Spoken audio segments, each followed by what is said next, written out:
Sin peros. Un momento de compartir, aprender y disfrutar. Espera lo inesperado con la licenciada Susana Rasinski.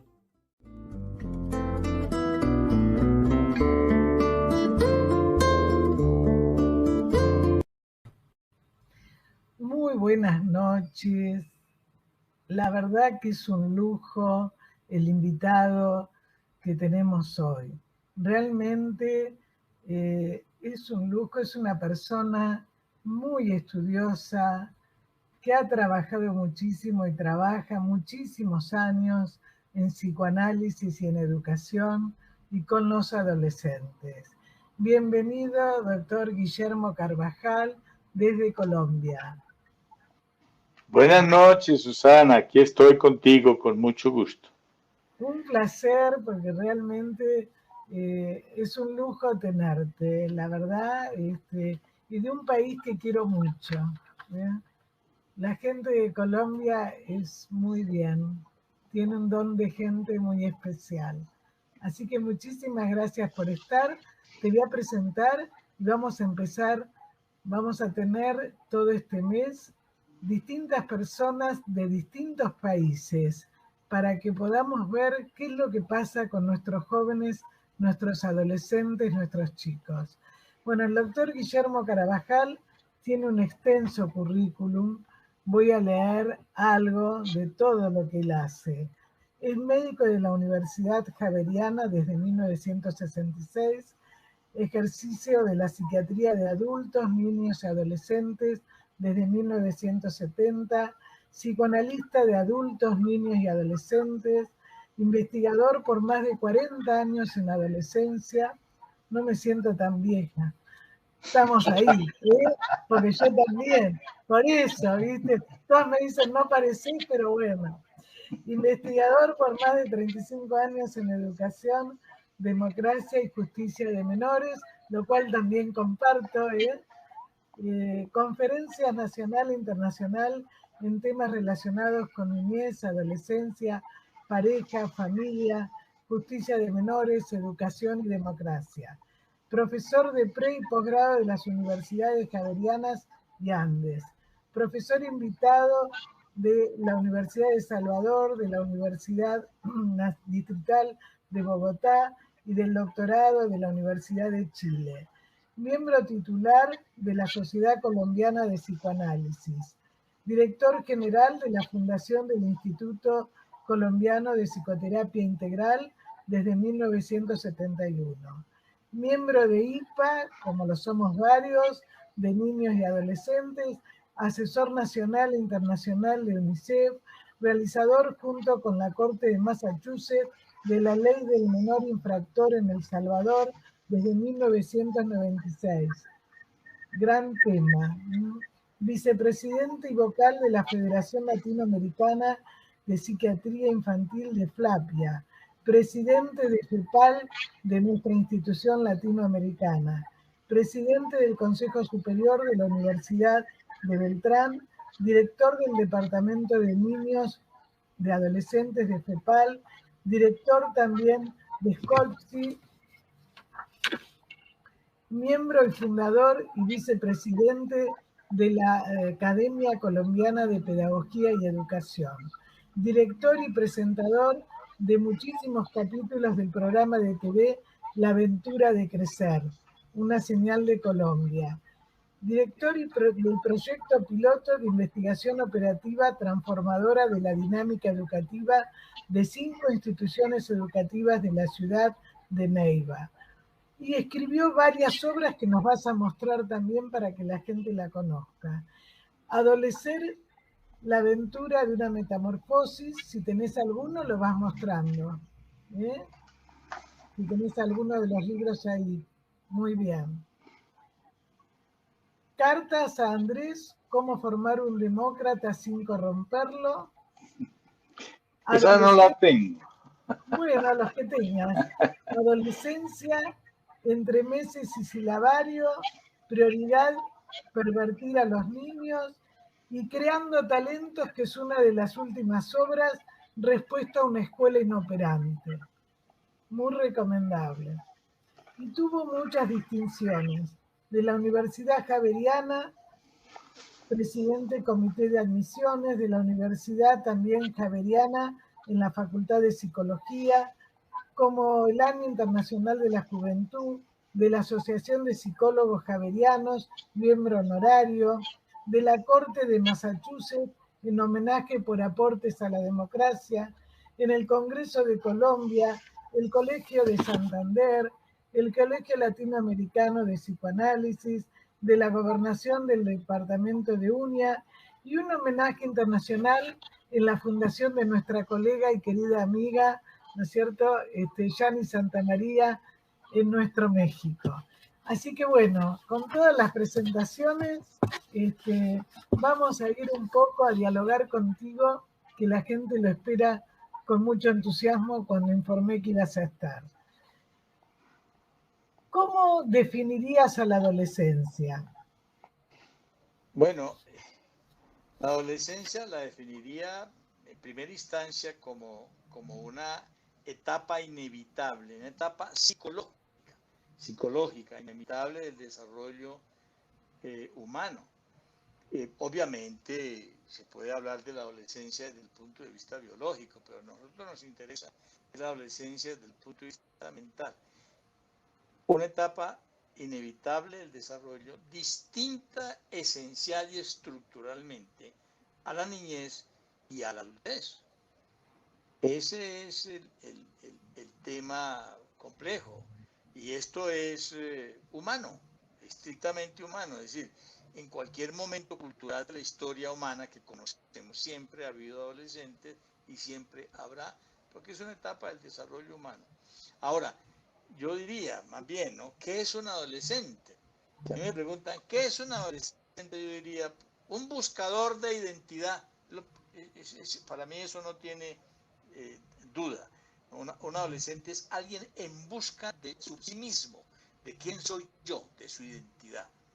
Porque hasta el momento tenía una identidad prestada. Yo soy hijo de mis padres. Ahora no soy hijo de, no sé quién soy y voy a andar en busca de una identidad. Cuando la tenga, dejo de ser adolescente en términos de la identidad. Y por el otro lado, un adolescente es un parricida. Es alguien que tiene que asesinar internamente a sus padres para poder ser él mismo. Entonces, ahí empieza un problema sumamente serio, porque eso genera crisis. Entonces, la primera crisis es enfrentarme a mis padres para yo separarme de ellos y yo ser yo, la crisis de autoridad. La otra es, bueno, ¿quién soy y cómo logro ser lo que quiero ser o lo que de alguna manera mi interior manda a hacer? Entonces, la crisis de identidad. Y por el otro lado, invadido de un nuevo cuerpo, de una corporeidad que me dirige mi conducta. Esa corporeidad, todo el erotismo nuevo que se plantea, entonces me lleva a una crisis sexual. Crisis sexual, crisis de identidad, crisis de autoridad son el centro del proceso adolescencial. Y el adolescente, el buscador de identidad. Pero, Guillermo, tú dices algo muy importante. Todo lo que dijiste, ¿no? Que son los famosos duelos que nosotros hablamos. Pero tú dices, el tema de la identificación. Es decir, ¿qué significa, no es cierto?, las identificaciones? ¿Cómo en este momento, que es todo muy confuso para el adolescente, ¿no? Porque vos hablabas de cómo tiene que matar a los padres. Hay muchos colegas que nos escuchan, pero también hay gente que no es psicoanalista, ¿no? Entonces, ¿qué significa para vos, digamos, el tema de las identificaciones? Que viene con eso de ser hijo de, y que incluso cuando son grandes de edad, siguen siendo hijos de, porque nunca pudieron cortar, ¿no? Entonces, ¿qué significa para vos el tema de las identificaciones que estás diciendo? Sí, bueno, son dos cosas distintas, pero que están unidas, ¿no? Una son las identificaciones que uno va haciendo con el mundo de afuera, es decir, los procesos de identificación que son generados por la capacidad de primero conocer al otro, reconocer al otro, conocer al otro, y el otro existe. Ese es todo un proceso complejo que no solamente es psíquico, mental, sino también neuronal. No olvidemos ese famoso descubrimiento de las células espejo, que la que hizo Risolati en Italia en la última década del siglo pasado, que nos permitió empezar a entender que había un sustrato neurológico para el reconocimiento del otro. Entonces, esa estructura neurológica y psicológica nos permite los procesos de identificar, de reconocer al otro e identificarnos con el otro y ser como el otro. Y eso es lo que hacemos de niños. Y al llegar a la adolescencia empezamos a romper esas estructuras de identificación para tratar de tener nuestra propia identidad. Ese es un recorrido complejísimo, porque como ya tú lo dijiste, eso implica hacer duelos, ¿no? El primer duelo, ya no soy hijo de, pero ¿quién soy? No sé. Y entro en confusión y entro en minusvalía, es decir, y entro en sensación de impotencia y de que no soy nadie. Por eso la bajísima autoestima del pobre. Eso es una cosa que sabemos que siempre está ahí. Y empieza lentamente a construirse él mismo. Claro, esa nueva identidad es como una colcha de retazos de las identificaciones masivas que hizo antes. Pero esas identificaciones masivas las va rompiendo y cada cosa que rompe, pues la tiene que dejar atrás, y el dejar atrás implica un duelo. A veces no hay duelo sino cambio, ¿no? Uno cambia, ¿no? Cambio esto por aquello, pero también hay cosas que uno dejar la infancia, por ejemplo, implica un enorme duelo para el adolescente. Para los padres también. Los padres tienen que enterrar al niño. Todos los niños se mueren a los 11 años, digo yo. Sí, a los 11 años ya no hay niños. Entonces uno tiene que hacer el duelo del niño y a su vez los adolescentes hacer el duelo de la infancia. Pero están obteniendo cosas nuevas y van construyendo su propia identidad, obviamente como una colcha de retazos de las identificaciones anteriores. Y empiezan nuevas identificaciones, las identificaciones con sus pares, a las identificaciones con gentes ideales que va encontrando en la adolescencia, etcétera. De esa colcha de retazos aparece el ser, la mismidad, la identidad mía. Y cuando le agrego la última y más importante, sé para dónde voy, que es la identidad de oficio, de la que nosotros es un aporte nuestro, de nuestra escuela, a todo este cuento de la identidad. Cuando uno reconoce la identidad de oficio, se monta en ella y avanza sobre ella y se vuelve alguien, ¿no? Uno es primero, luego tiene nombre y por último tiene identidad de oficio. Son las tres identidades básicas del ser humano. Yo soy, ¿no? Y eso es el bebé. Yo tengo nombre, un poco más adelante, y luego yo tengo nombre y soy alguien, ¿no? Yo soy Guillermo Carvajal, un psicoanalista, por ejemplo. Entonces ahí están las tres. Soy Guillermo y psicoanalista, me conforman a mí en mi identidad final. Eso se logra, la última se logra en la adolescencia. La escuela tendría que contribuir enormemente a la identidad de oficio y la escuela no hace nada para eso. Ahora vamos a ir más adelante. La escuela no sirve para nada, la escuela no sirve para nada. Ahora vamos a ir, sí. porque yo creo que yo coincido que hace años vengo bregando para que haya una escucha analítica en los equipos de las escuelas, que no es lo mismo, digamos, que escuchar desde lo social nada más, sino la escucha analítica en los equipos, con los directores, pero ya vamos a ir. Pero antes de eso, vos dijiste algo que me parece importante, es que los padres también dejen crecer, pero también la adolescencia, siguiendo un poco lo que estás diciendo, ¿sería estructural y cultural ¿Cómo sería eso? A ver, que vos lo planteás en alguno de tus libros. Claro, claro, sí. La adolescencia es una estructura psicobiológica de inevitable paso del ser humano.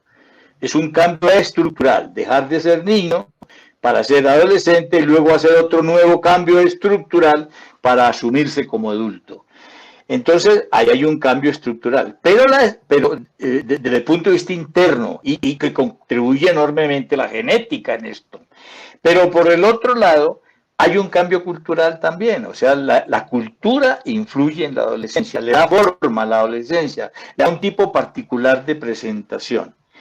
Ahora, aquí sí estamos en una situación muy complicada, porque ¿cuál es la cultura que está influyendo en los adolescentes de hoy? Tomemos un muchacho de 12, 13, 15 años de hoy. ¿Quién lo influye? ¿Quién le dice cómo es la sexualidad a ese muchacho? ¿Quién le dice a ese muchacho cómo es, cuál sería el oficio que va a hacer posteriormente? Etcétera, etcétera. Todos los procesos identificatorios. Pues ya no son los adultos los que lo están diciendo, se lo está diciendo es la red básicamente. La red básicamente es la que está dando procesos de identificación de hoy. Uno se sorprende mucho oyendo a una niña, por ejemplo, en la consulta, hablar de que no es binaria. La primera vez de que una niña me dijo a los 12 años que ella no era binaria, yo me tocó que ir al Google a ver qué significaba eso. Pues significa que no era ni hombre ni mujer. Imagínese una niña de 12 años de hoy diciendo algo que no es hombre ni mujer. Por Dios, qué sorpresa. ¿Tú te imaginas que hace 50 años eso pudiera pasar? Absolutamente no.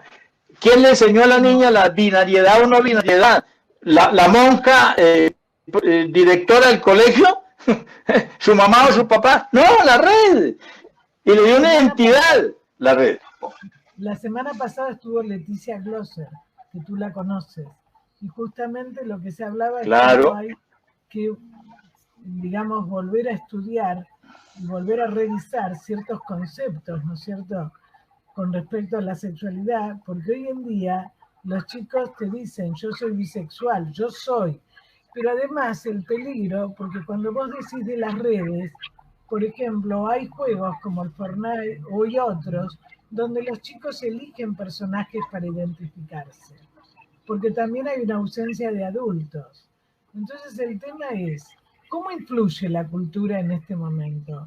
Es la cultura que está en lugar de la sociedad, en lugar de la escuela, cuando en realidad tendría que ser la cultura, la familia, la escuela, diferentes y cómo se interactúa. Pero es como que se ha dejado ese lugar vacío, porque muchos chicos te dicen, yo no sé lo que voy a hacer. No sé si te acordás de Rodolfo Voskolansky, que tenía un libro que es Orientación Vocacional, la importancia de la entrevista. Entonces él decía, más que muchos test, cuando uno le pregunta, ¿cómo te ves dentro de 10 años? En un escritorio, en el campo, no me veo. Entonces hoy en día muchos no se ven. Este es el problema, ¿no? Que apareció con la pandemia, que se agravó mucho más las depresiones, los suicidios. Por eso, según tu criterio, ¿cómo sería un poco lo que en este momento está pasando con la cultura? ¿Cómo influye la cultura del siglo XXI en la adolescencia? Sí, lo primero que tenemos que decir de manera categórica es que se vino una nueva cultura que no tiene nada que ver con la nuestra, que es la cultura de la posmodernidad. Cuando tú estabas hablando de este libro famoso que planteas, de la cosa de que cómo te ves dentro de 10 años, estamos hablando de una cultura monolítica. La familia tenía la misma cultura, los padres tenían la misma cultura, los maestros tenían la misma cultura. Es decir, todos jugamos a las mismas reglas del juego. ¿Qué es la cultura? Una cantidad de reglas del juego que nos conforman internamente, conforman nuestros estados mentales en cuanto al comportamiento social. Entonces, son las reglas de juego, son la cultura. Esas reglas de juego cambiaron. Una cosa son las reglas de juego de las gentes grandes, de la modernidad, de 40 años para atrás. Y otras son las reglas de juego de la gente de los 40 años para adelante, de los 30, o de los 20, y ni hablar de los 10, de los últimos 10. Son reglas de juego completamente distintas. Es decir, la manera como conciben lo social, la manera de relacionarse, la familia, la sexualidad, etcétera, es completamente distinta a la que nosotros concebimos. Es decir, hay una nueva cultura. Esa nueva cultura la han inventado los muchachos, es caótica, está básicamente en las redes, está dada de manera caótica y todavía no se ha organizado, apenas se está organizando.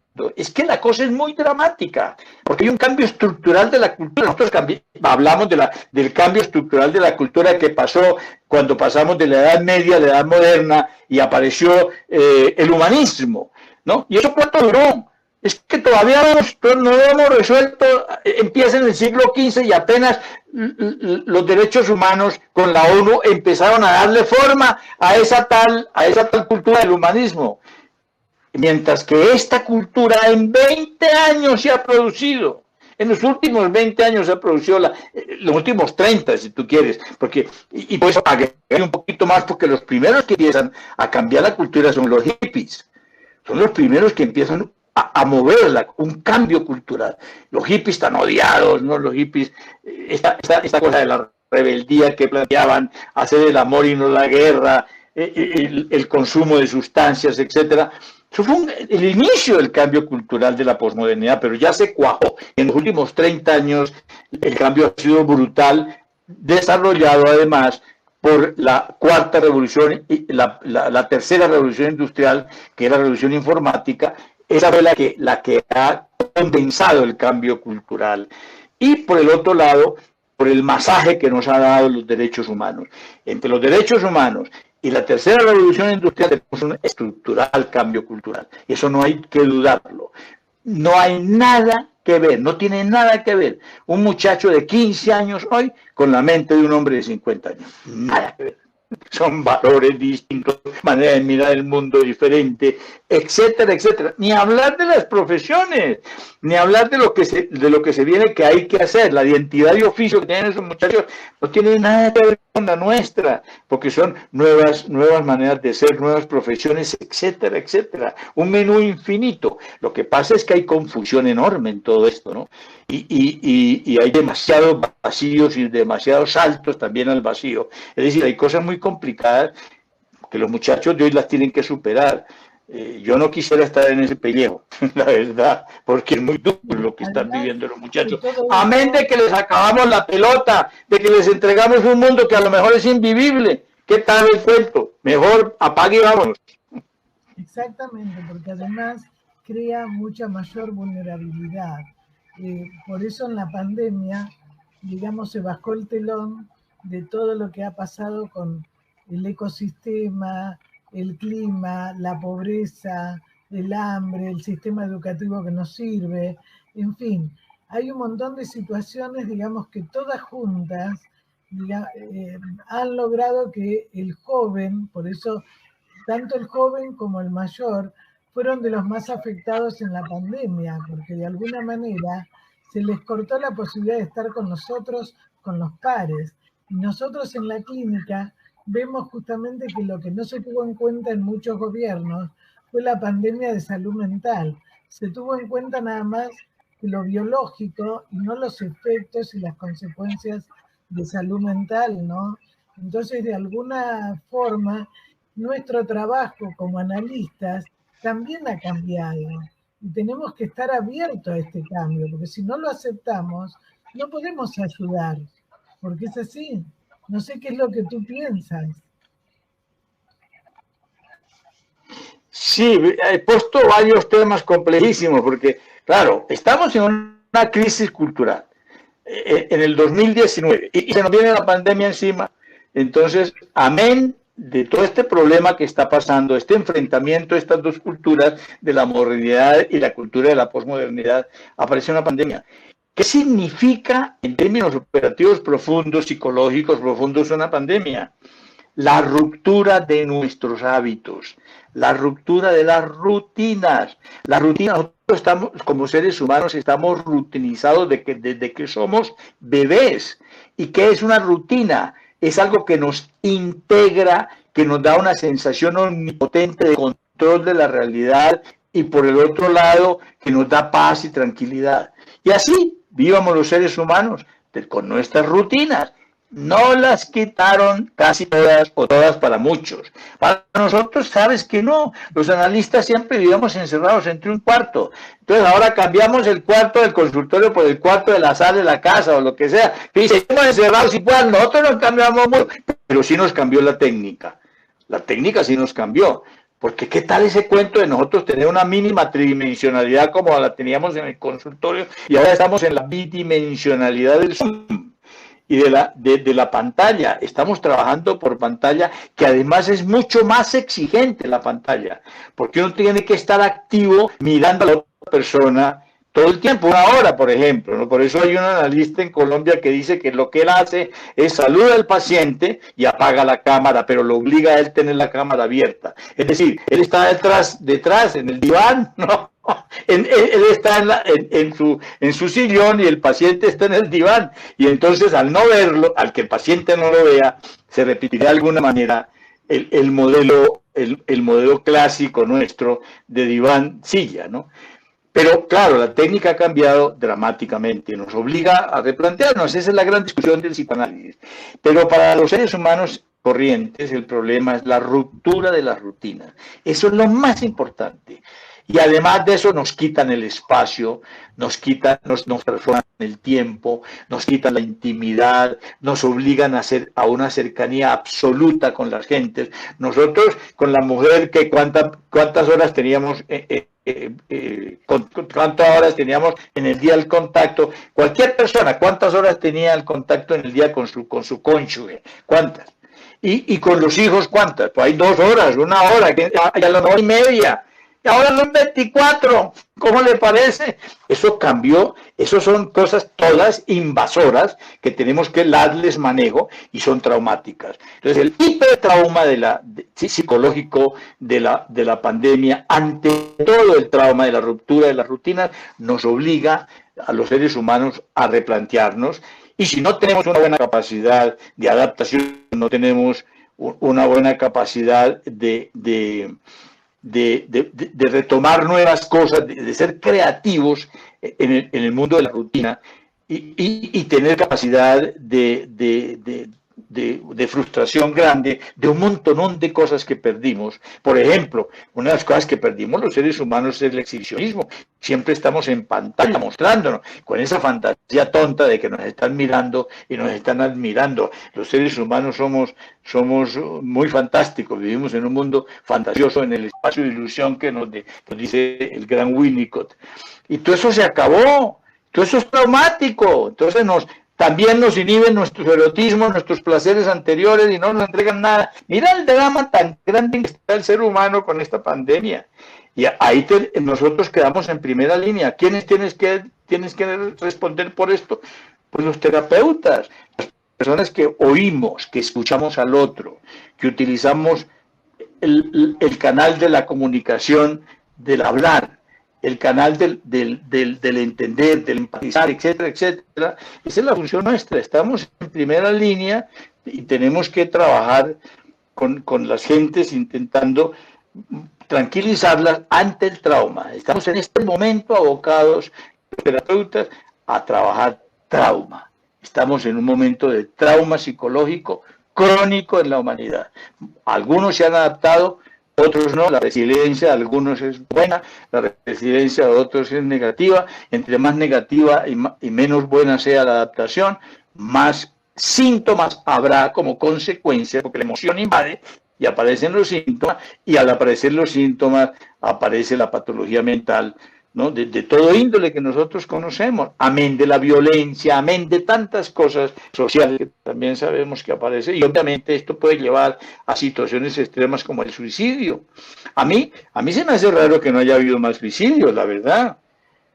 Es decir, en estas cosas esperaría una escalada tremenda del suicidio, y resulta que no. Es interesante, porque de alguna manera la paradoja es que hay contención. Así uno no lo quiera tener la mujer 24 horas al día, eso lo contiene en el fondo, y ella no lo quiera uno ver tanto tiempo, la contiene, y los niños también, aun cuando están reventados, están contenidos. Son paradojas que hacen que de alguna manera el mundo interno no sea tan traumático. Bueno, fíjate, tenemos dos problemas, uno la posmodernidad y otro la pandemia, y se nos está agregando un tercero, el cambio climático. Por Dios, estamos como empezando el apocalipsis, diría por ahí alguno. Bueno, una de las cosas que nosotros escribimos en varios libros que dirigió la doctora Hilda Katz, pusimos qué era lo que estaba pasando en pandemia. Muchos autores de distintos lados, incluso Yani también. Porque lo que tú dices, hubo familias que les sirvió como contención, pero en las familias que había una base de mayor sostén, pero en las familias que había una disfuncionalidad, se agravó la situación con los hijos, con las parejas. Por eso depende mucho, digamos, de cada familia, porque hubo muchas situaciones donde la incertidumbre forma parte de la vida, pero cuando el sujeto ya ha vivido situaciones de incertidumbre, se le hizo mucho más difícil, ¿no? ¿Qué pasó en Colombia? ¿Qué es lo que nos podés decir de Colombia para entrar luego al tema de educación y psicoanálisis? En Colombia hay un fenómeno particular, ¿no? Que es el agregado político, sociopolítico que hay detrás del problema. Aquí hubo un estallido social, y que sigue aún, ¿no? Que es la consecuencia de malas políticas, de no ser capaz de mirar más allá de los límites mínimos del tiempo. Es decir, aquí todo se planea al día. Y resulta que los países de alto nivel de civilización y cultura están planteando por 20 años, por planes de 25 años, ¿no? Los señores chinos planearon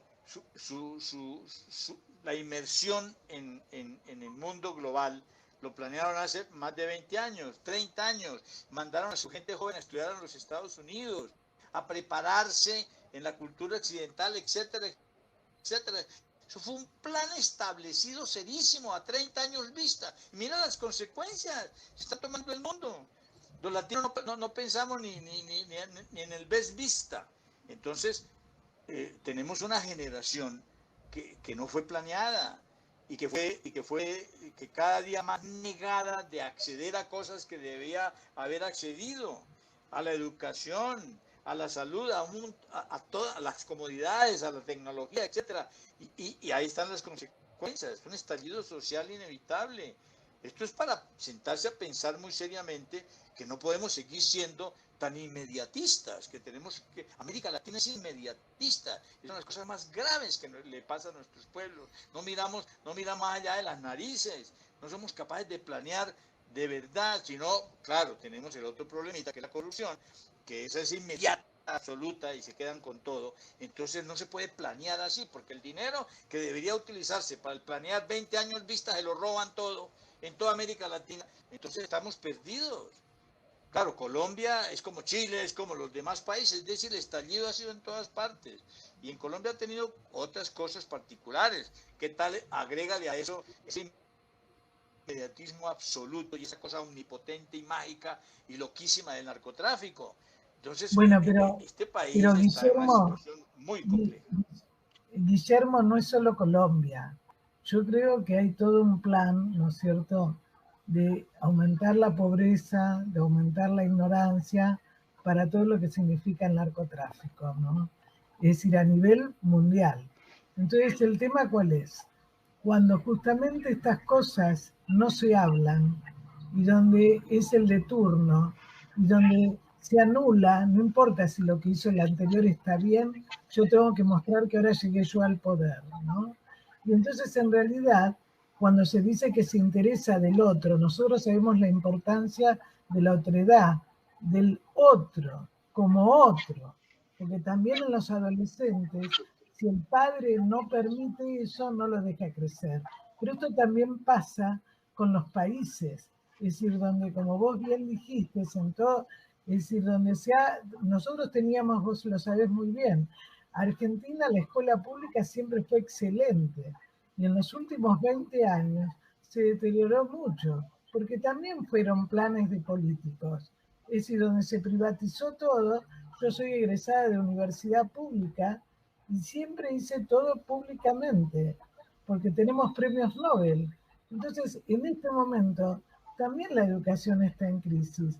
Pero ¿qué pasó en estos últimos 20 años? Nosotros no teníamos el analfabetismo y la deserción escolar que hay ahora. En el 74, Argentina no tenía eso, en el año 74. Entonces, todo eso que son planes, ¿no? ¿Qué pasan? Que los representantes no nos representan realmente. Entonces, nosotros como analistas, cuando decimos que somos el continente, tendríamos que ser, que el paciente no tuvo. O sea, por eso es tan importante la escucha nuestra, de que el sujeto pueda tener un continente, que a lo mejor su familia, el grupo que lo rodea, no lo pudo contener. El tema es que también no podemos ignorar que estamos dentro de una sociedad, dentro de una cultura. Sí, tú has puesto un punto, has convocado un punto muy, muy, muy complejo, y es el tema de la otredad. La otredad es nueva, porque la otredad parte de la individualidad y no de la masificación. La otredad que estamos buscando, que es una otredad, llamémoslo así, en democracia. Fíjate, tenemos que inevitablemente entrar al tema político, a la teoría política. La otredad social apenas se está conformando y entendiendo. El ser humano está evolucionando.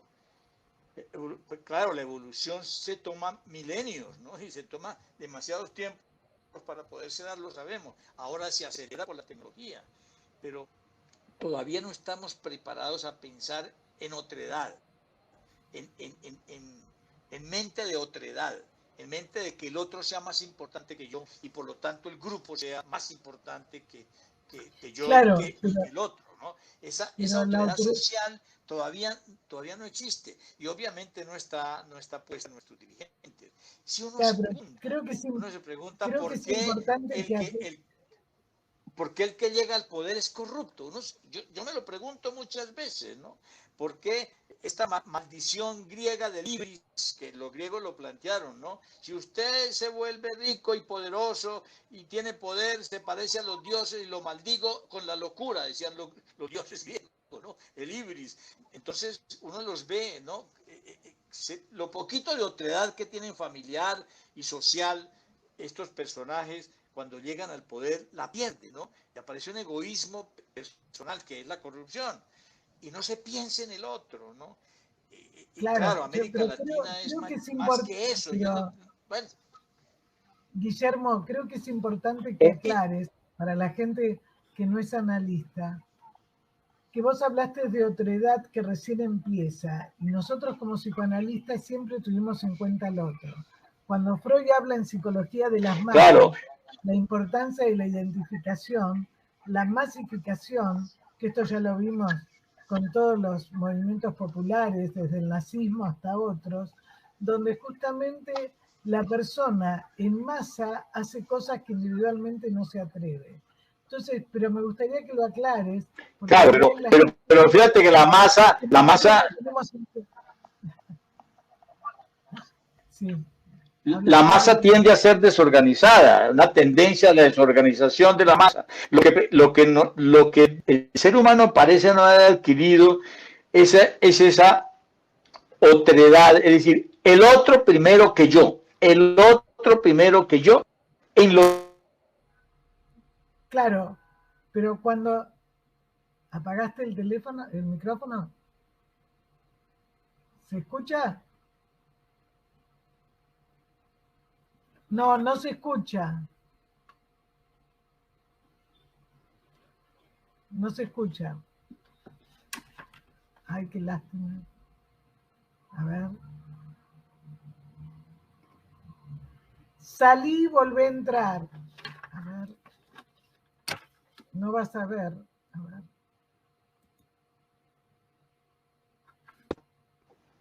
Aló. Ya. Ahí está, ahí está. Ya, es que están entrando llamadas y al entrar llamadas se interrumpe. Por eso no me gusta este sistema. Guillermo, es importante que aclares, porque tener en cuenta al otro como otro no lo hace el corrupto y el psicópata. El que es soberbio y superior, el otro no existe, ¿no? Porque la gente puede creer que no es que empiece como nosotros en la escucha analítica recién ahora, sino que a nivel cuando hay corrupción, el otro no existe. Así es, así es. Bueno, sí, la otredad desde el punto de vista psicoanalítico es la capacidad que podemos adquirir los seres humanos de que el otro sea tan importante o más importante que yo. Y eso en última instancia es el vínculo amoroso. Amor es el otro primero que yo. Esa sería la evolución sana de un individuo. ¿Cómo hacer para que tengamos esa evolución individual en el grupo, en la masa, por decirlo de alguna manera? ¿Cómo haremos para poner el otro primero que nosotros como gran grupo, como sociedad?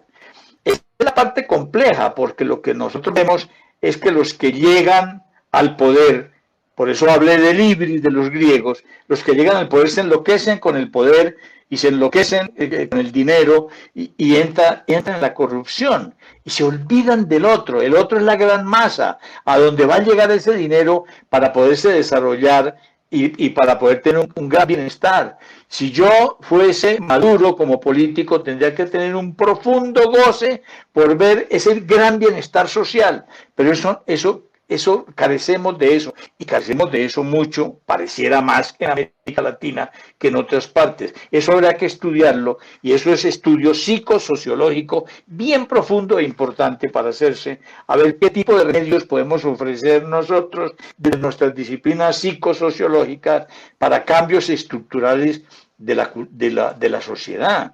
Eso es lo que realmente tendríamos que lograr. Pero todavía el ser humano está muy inmaduro en esa capacidad de amor generalizada, porque generalizamos el odio, generalizamos la violencia, generalizamos el desorden, pero no generalizamos el amor. Eso es bien complejo y bien interesante desde el punto de vista evolutivo del ser humano, ¿no? Apenas estamos, es que el Homo sapiens sapiens apenas tiene, ¿qué? ¿15.000 años? ¿12.000 años? Eso es nada en términos evolutivos. Es decir, salir de la masa que se comandaba por una instintualidad particular y no por la conciencia, a ser comandados por la conciencia, a ser individuos y hacerle, como plantea el humanismo, una gran exaltación al individuo como centro del universo. Eso tiene un costo muy grande. Eso tiene un costo muy grande porque cuando éramos masa, cuando éramos horda primitiva, teníamos controles desde adentro y desde afuera muy claramente establecidos, y si nos salíamos del control quedábamos destruidos. Hoy no hay eso. Hoy el hecho de primar el individuo implica un cambio estructural que todavía no se ha llevado. Ese cambio estructural de primar el individuo y el otro, y amar al otro, no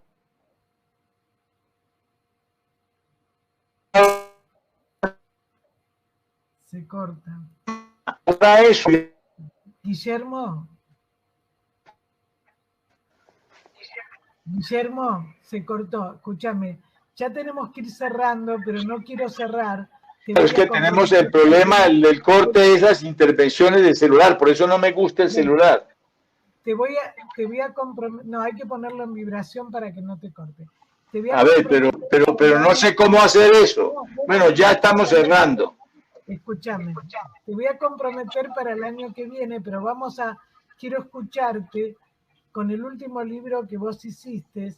¿Qué es para vos? ¿Qué es lo que pasa con la educación? ¿Cuál sería para vos la educación? Porque vos dijiste que la educación que hay ahora no es la adecuada. A ver, tus últimas palabras en eso, porque después vamos a seguir, como es el aniversario del programa, a escuchar los mensajes de los colegas, pero quiero que vos en los últimos 5 minutos redondees y te comprometo para el año próximo. Ok. Yo pienso con respecto al tema de la educación, que la revolución educativa no se ha dado. El estamento cultural más resistente al cambio siempre ha sido la educación. Y hoy lo vemos claramente, además con una gran ignorancia, porque la educación la estamos haciendo desde la modernidad, las gentes viejas. Pero el ser humano cambió y tenemos seres humanos posmodernos educados con un modelo moderno. Y ahí hay una educación, ahí hay una equivocación absolutamente dramática. La educación de la modernidad tiene varias cosas. Primero sigue con una posición teórica de saber muchas cosas, ¿no? El modelo trivium y quadrivium de los griegos todavía funciona. Es el currículum único. Todos sabemos, tenemos que saber de todo. Eso ya no cuenta para la gente de la posmodernidad. Y segundo, la técnica que está basada en el eslogan de la letra con sangre entra. Una técnica que implica maltrato, producir miedo, producir obediencia con el miedo y sometimiento al final. Eso desapareció porque los derechos humanos están en contra totalmente del maltrato y por lo tanto al romperse el maltrato se acaba el miedo y al acabarse el miedo se acaba el sometimiento y el verticalismo jerárquico y se acaba la obediencia porque sí.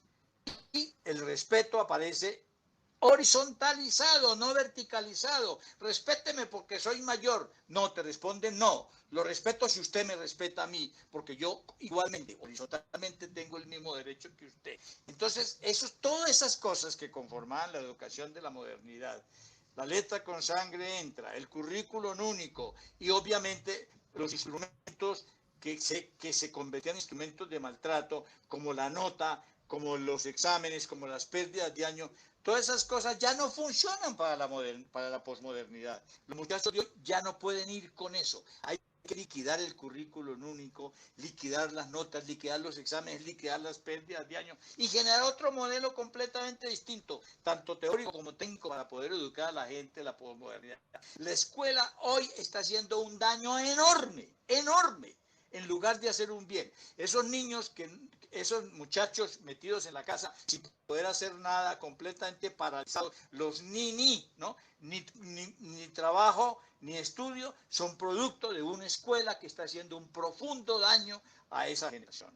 Ya la gente de la posmodernidad no puede seguir con esa escuela de la modernidad que para nosotros fue magnífica y importante. Ya hoy saber cosas no tiene la más mínima importancia, sabe Google y Google nos puede orientar para donde nosotros queramos. Lo único que importante es enseñarle a la gente a integrar la información y a ser creativos. Y la escuela no hace eso, todo lo contrario, castra la creatividad e inhibe la capacidad de desarrollar las potencialidades individuales, porque masifica. Yo creo, y vos para terminar, y vuelvo a decirte, prepárate para marzo, febrero, porque yo ya tengo programado. Es muy importante tus aportes, porque nosotros en la Argentina se están haciendo cambios, pero ¿qué ocurre? Hay mucha dificultad también en las estructuras de los ministerios, y yo creo que ahí tienen que escucharnos a los psicoanalistas, porque Bion justamente parte que si no hay una experiencia afectiva placentera, no hay aprendizaje. Entonces, ¿qué ocurre? Lo que vos decías. Cuando un niño, un adolescente no se siente escuchado, no se siente contenido. Es decir, hay que preparar distinto a todas las estructuras del sistema educativo. Muchísimas gracias, Guillermo, por estar con nosotros. Y bueno, que la gente se puede comunicar con vos, mostrar tu libro. Mostralo, ¿tenés ahí el libro? Bueno, este es mi último libro, Creando Talentos, Respuesta a una Escuela Inoperante, en donde planteo esos temas de la educación. Bueno, muchísimas gracias y nos vemos en marzo. Gracias por estar. Con gusto, Susana. Ahí estaré. Gracias. Chao. Sin peros. Un momento de compartir, aprender y disfrutar. Espera lo inesperado con la licenciada Susana Rasinski.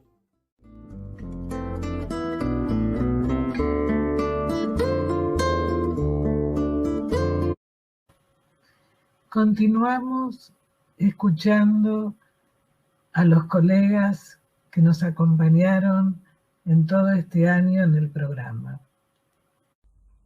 Bueno, soy Juan Bassen y en lo personal creo que he sido un privilegiado porque he podido pasar la pandemia en condiciones afectivas y de confort muy, muy agradables. Además estoy doblemente vacunado ya. En ese sentido no he sufrido la situación que mis compatriotas viven a diario en muchas circunstancias y situaciones, más allá de que en este momento se pueda ir ya como acomodando un poquito la incertidumbre hacia o frente al futuro, ¿no? Con ese horizonte de vacunación ya más extendido. En lo profesional creo que significó un desafío enorme para nuestra capacidad de adaptación y más allá de eso para la plasticidad creativa que pudiéramos desarrollar. Trabajar en forma virtual con chicos chiquitos es bastante difícil, pero creo que hemos podido desde el campo del psicoanálisis encontrar recursos creativos valiosos para poder continuar nuestra práctica y poder generar el mayor espacio simbólico y lúdico posible para chicos que estaban padeciendo una situación difícil ya de antes de la pandemia y con el sobrellovido mojado de la pandemia. Bueno. Susana, bueno, muchas gracias por la invitación.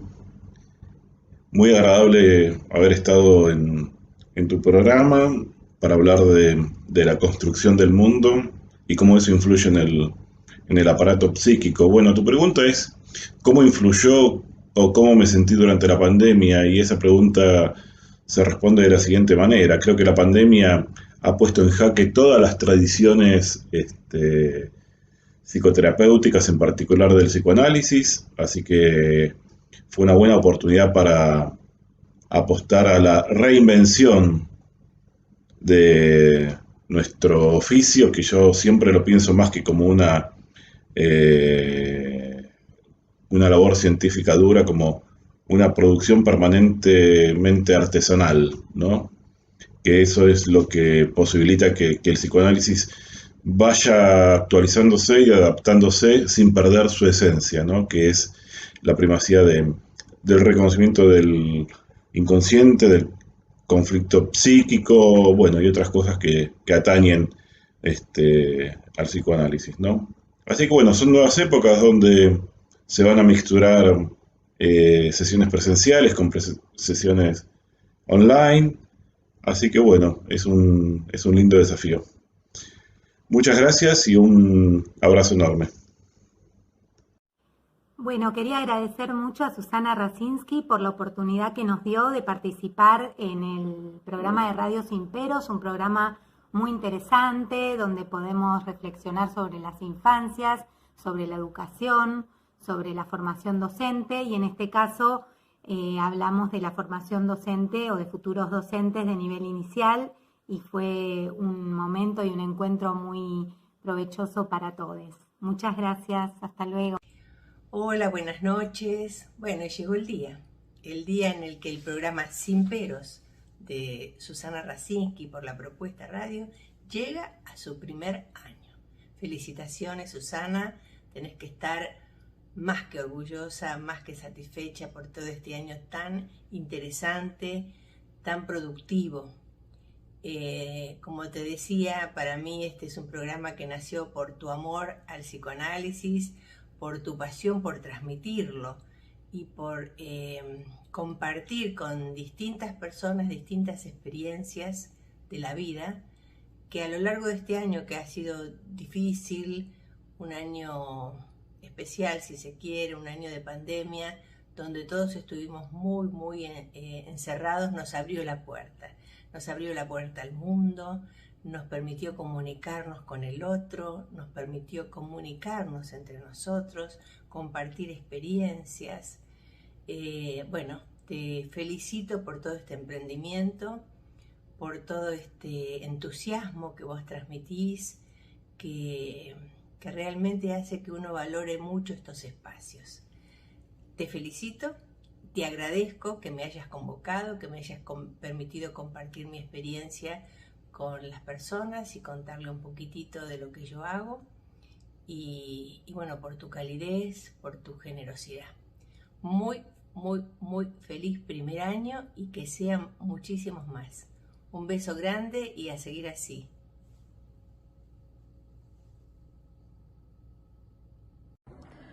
Bueno, la experiencia fue, yo creo, como todas, muy conmovedoras. Bueno, en relación a mí principalmente, me parecía todo en un principio que no me lo podía creer y que era como una especie de, digamos, de ficción, de una película de terror. Pero a medida que fueron pasando los días y pudiendo elaborar este desconcierto a través de la relación o de los vínculos con los demás, es cierto, no presencialmente ni en el cuerpo, pero sí a través de estas redes que ayudaron a no solo contener las emociones, sino sobre todo a crear pensamiento. Por eso tu espacio ha sido uno de los espacios más privilegiados para poder difundir y recrear ideas y sobre todo sostener en un lazo compartido, pensando en un porvenir con solidaridad. Gracias, Susana. Los invito para el próximo programa, el 1 de septiembre. Vamos a escuchar y acompañar a Juan Bacén, Beatriz Janín, colegas y del Fórum de Argentina, que vamos a hablar sobre los malestares de chicos, chicas, jóvenes de hoy en la pandemia. Los espero.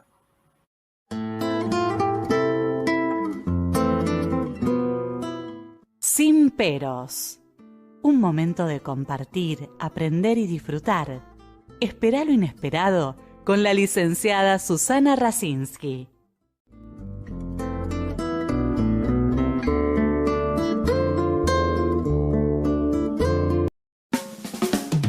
Conéctate a la propuesta radio. Streaming. Conéctate a la propuesta radio. Streaming. En nuestro canal de YouTube estamos conectados. LRP Streaming.